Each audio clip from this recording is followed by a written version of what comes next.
Fala galera, beleza? No vídeo de hoje, literatura portuguesa, mais que isso, literatura portuguesa premiada, laureada com o prêmio Nobel. Vem comigo.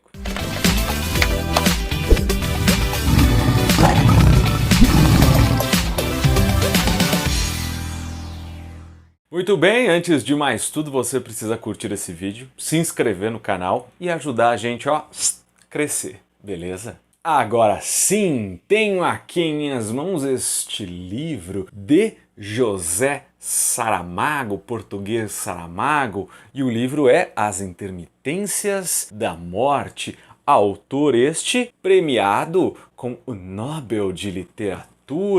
E do que fala este livro aqui? Senta que lá vem história.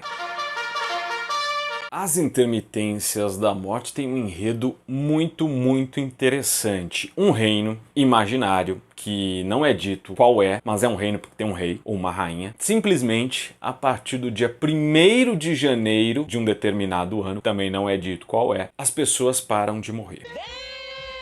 Ninguém mais morre nesse reino. É como se você falasse, nossa, é a vida eterna. Ahá, aí é que tá o porém. Não é bem assim. Por quê? José Saramago faz questão de expor a realidade do que seria se nenhuma pessoa mais morresse. O que significa que, se você estava doente, inválido numa cama, agonizando, e aí no dia 1º de janeiro, você simplesmente vai continuar agonizando doente numa cama. Você não vai morrer, você vai ter uma dor eterna. Se você, no dia 2 de janeiro, enfiou teu carro num poste, bateu num trator, foi atropelado por um caminhão, virou uma pasta de gente e que em qualquer outra condição você morreria, você não morre, você fica agonizando de dor. É simplesmente um caos as pessoas não morrerem de forma nenhuma, nem as doentes e nem as saudáveis. E por que ninguém mais morre? Não sei. Simplesmente porque a morte, a dona morte, decidiu entrar em greve. Ela estava de saco cheio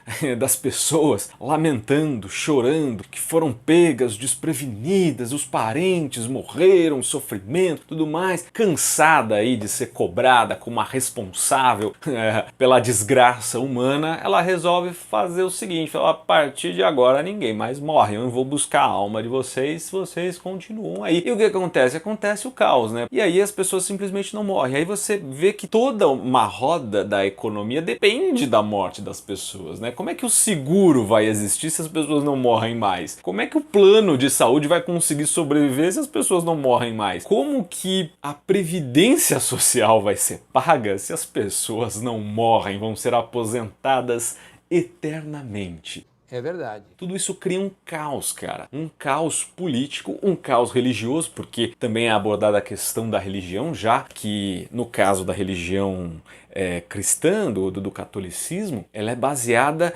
na ressurreição de Cristo, na vida após a morte.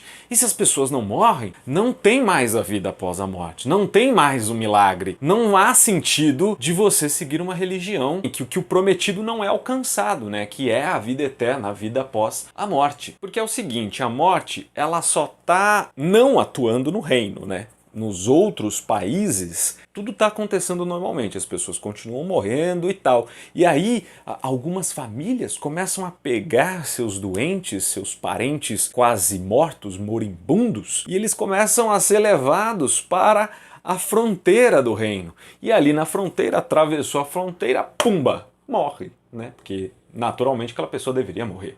E isso acaba criando um comércio da morte, do transporte da morte. Começa a se criar uma máfia, né? Você vê como é que tudo é adaptado na nossa sociedade. E essa é a crítica, né, do Saramago, usando de sua ironia. Fala assim, olha, eu queria a vida eterna. Quer mesmo? Então olha só o que vai acontecer. Pumba.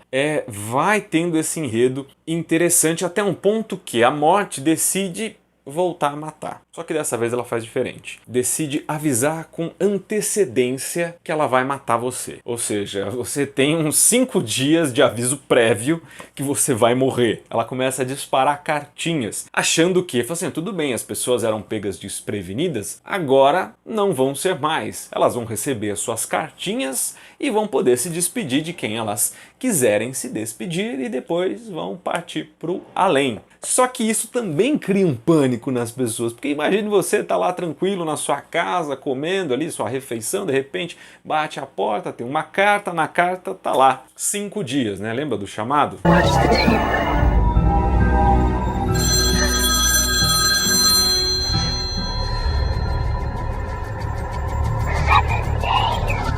7 dias, então. É a mesma coisa, e em 5 dias você pimba.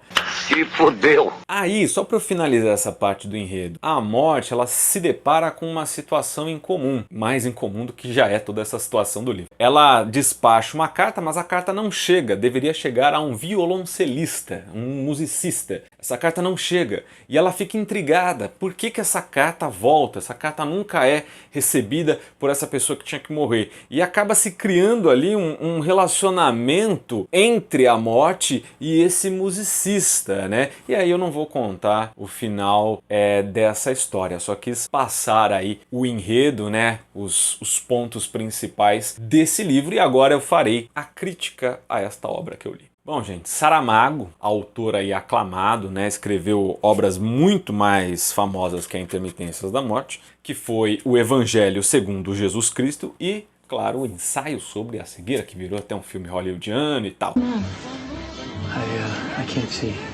Em 98 ele foi agraciado com o Prêmio Nobel de Literatura pelo conjunto da obra do que ele já tinha escrito. Ele particularmente tem um jeito muito específico de escrever seus livros em prosa, como vocês podem observar aqui. Está vendo algum parágrafo? Olha, estou vendo um parágrafo aqui, mas cara, normalmente ele escreve sem parágrafo e sem aspas. Então é tudo como se fosse uma grande história oral num ritmo só. Você não tem aspas, você não tem um travessão, você não tem fulano de tal disse tal coisa, fulano de tal expressou tal sentimento. Não. É tudo uma coisa atrás da outra, só separado por ponto final, ponto na mesma linha.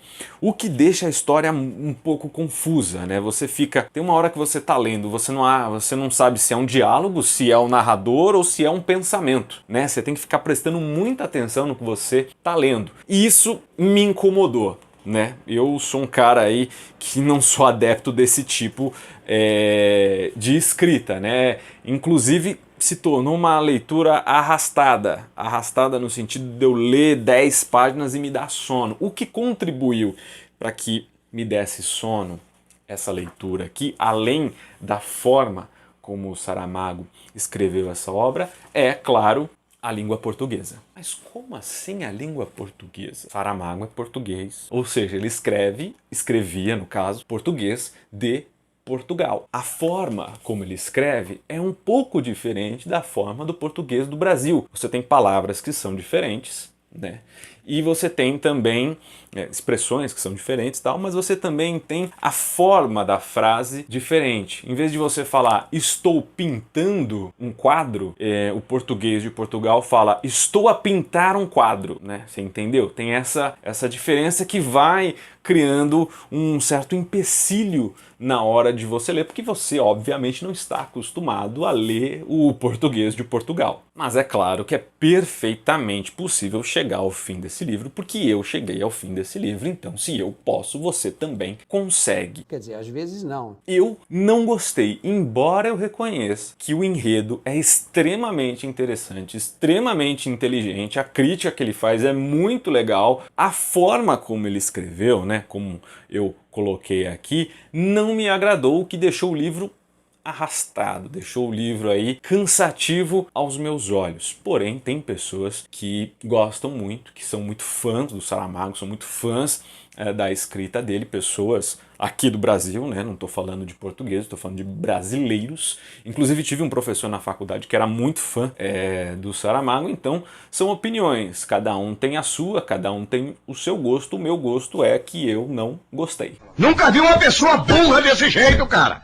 Bom, tá aí. Então, As Intermitências da Morte. Se você não se importar com essas questões que eu falei, vale a pena aí a leitura. Você vai adquirir conhecimento, porque, claro, estamos falando de um grande escritor que ganhou o Prêmio Nobel de Literatura, então vamos valorizar a língua portuguesa, por mais difícil que ela seja. Então é isso, galera. Espero que vocês tenham gostado do vídeo de hoje. Não se esqueçam de me seguir nas redes sociais, Pedro_Leão, lá no Instagram. Tem também um bate-papo semanal sobre literatura com meu amigo Leandro Las Casas. Toda semana um episódio diferente nos principais aplicativos de música, o Confraria Literária, que também está lá no Spotify. Beleza? Fui!